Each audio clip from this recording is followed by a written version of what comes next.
परिषदेच्या पंचायत समितीच्या निवडणुकीनिमित्त राधानगरी तालुक्यामध्ये आपल्या सर्वांचं श्रद्धा असणार तुरुंग्यातील गणेश मंदिर या ठिकाणी प्रचाराचा शुभारंभ संपन्न होतोय।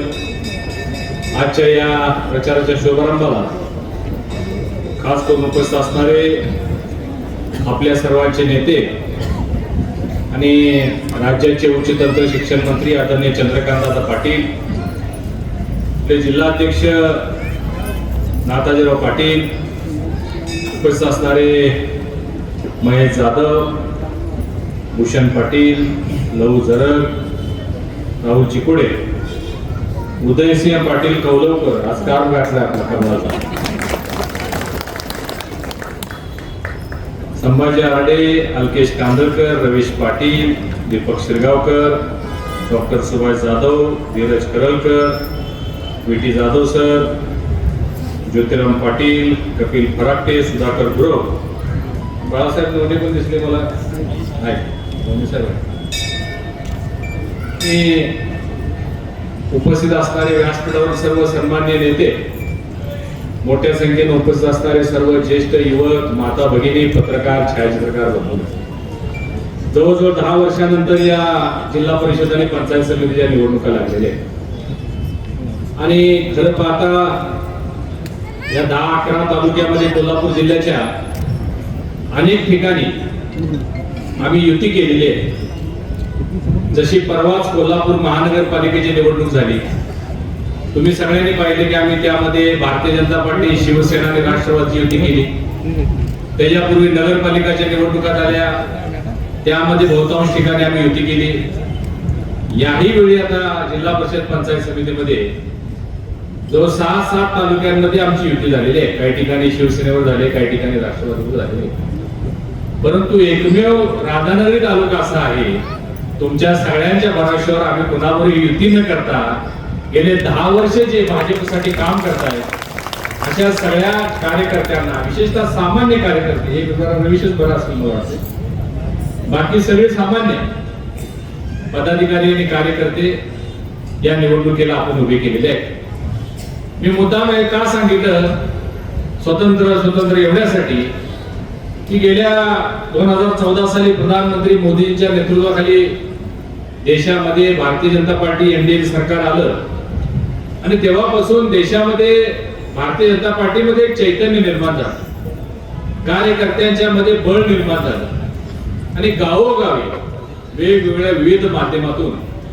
हे भारतीय जनता पार्टीचे कार्यकर्ते केंद्र सरकारच्या, राज्य सरकारच्या योजना तळागाळापर्यंत पोहोचवण्यासाठी अहोरात्र कष्ट केले, राबले।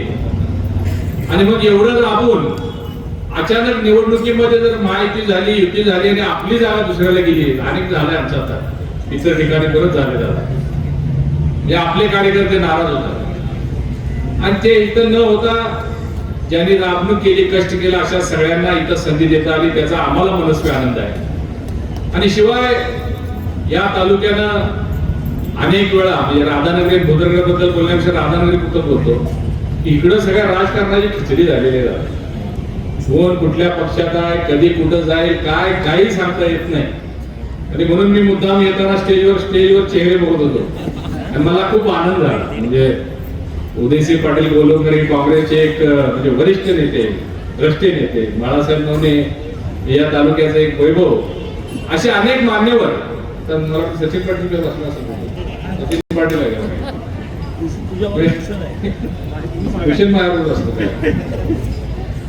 असे सगळे चांगले चेहरे, ताकदवार चेहरे इथं आपल्या स्टेजवर आहेत।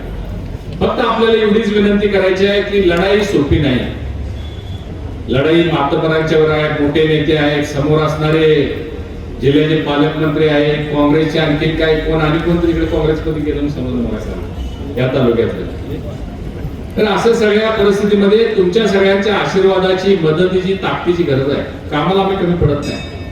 मी व्यासपीठावर सुद्धा सर्वांना मी विनंती करणार आहे की आपण आज 10 दिवसावर निवडणूक आलेली आहे, प्रचार आणि प्रसार करत असताना ही काही केंद्र सरकारची, लोकसभेची, राज्यसभेची निवडणूक नाही आहे, तरी सुद्धा आपण लोकांच्या समोर जात असताना भारतीय जनता पार्टीनं आपल्या जीवनामध्ये काय आमूलाग्र बदल केला आहे हे लोकांना परत परत जाणीव करून दिली पाहिजे, सांगितलं पाहिजे, आठवण करून दिली पाहिजे. कारण आपली मेमरी थोडी आपण विसरतो. काही गोष्टी आपल्याला आता सहज मिळायला लागल्यामुळे आपण विसरतो. म्हणजे एवढं विसरतो की काल जर तुम्हाला विचारलं काय जेवला तर तुम्ही आज सांगू शकणार नाही कुठली भाजी काल खाल्ली. म्हणून मुद्दाम सांगितलं पाहिजे की केंद्र सरकारमध्ये मोदींच्या नेतृत्वाने काय काय बदल झाले देशामध्ये. 2-4 मुद्दे सांगतो कारण वेळ कमी आहे, दादांना पुढे सांगलेलं जायचं आहे. आज आपल्या देशभरातल्या 80 कोटी लोकांना मोफत रेशन दिलं जातं. मोफत. काँग्रेसच्या काळात कधी मिळालं होतं का मोफत रेशन 80 कोटी लोकांना. आणि 5 वर्ष झाली ही योजना सुरू आहे. पुढे 5 वर्ष ही योजना सुरू राहणार आहे. मोठी योजना आहे की नाही, तर त्याची आठवण करून द्यायला पाहिजे. काय होते आता आपल्याला ते सवय येऊन गेली, कार्ड दाखवायचं पिशवी भरून आणायची, विसरून गेलो आपण. मोदींच्या मुळे मिळालं. या देशामध्ये 3.5 करोड लोकांना प्रधानमंत्री आवास योजनेतनं घरं मिळाली. कोल्हापूर जिल्ह्यामध्ये 22,000 घरं मिळाली. घर, स्वतःचं घर, 2 खोल्याचं घर बांधायला माणसाचं आयुष्य निघून जातं, घर होत नाही आपलं. परंतु आज प्रधानमंत्री महोदयांनी जवळजवळ 2.25 लाख रुपये योजनेच्या माध्यमातून घर बांधण्यासाठी देतात. या देशामध्ये 10 कोटी घरामध्ये शौचालय दिले. आता तुम्ही म्हणणार हे काय मोठं काय प्रचाराचा मुद्दा आहे काय? हा प्रचाराचा मुद्दा आहे. 10 कोटी घरामध्ये शौचालय दिलं याचा अर्थ काय? याचा अर्थ 10 कोटी घरामध्ये शौचालय नव्हते. काय अवस्था होत असेल त्या घरच्या भगिनीची विचार करून बघा, ज्या घरामध्ये टॉयलेट नाही. आपण विसरून गेलो. या देशामध्ये 12 कोटी घरामध्ये महिलांना गॅस सिलेंडर दिला. आता आपल्याला गॅसचं काय वाटत नाही, दारातच गाडी उभी असते. पूर्वीच्या लक्षात घ्या, 10 वर्षापूर्वी 8 वर्षापूर्वी त्या गॅसच्या लाईनीत आपल्याला उभं राहायला लागायचं.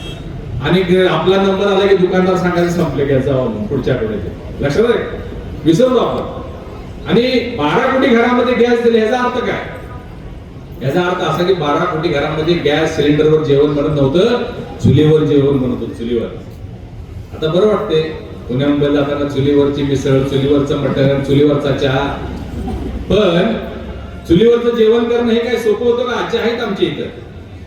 आपण थिएटर मध्ये जातो पिक्चर बघायला, तिथं जाहिरात येते बघा, सिगरेट पिना सेहत के लिए खराब है, हानिकारक है, फेफड़े खराब होते, अमुक होता है, तमुक होता है, कॅन्सर होता है. कशानं? सिगरेटनं.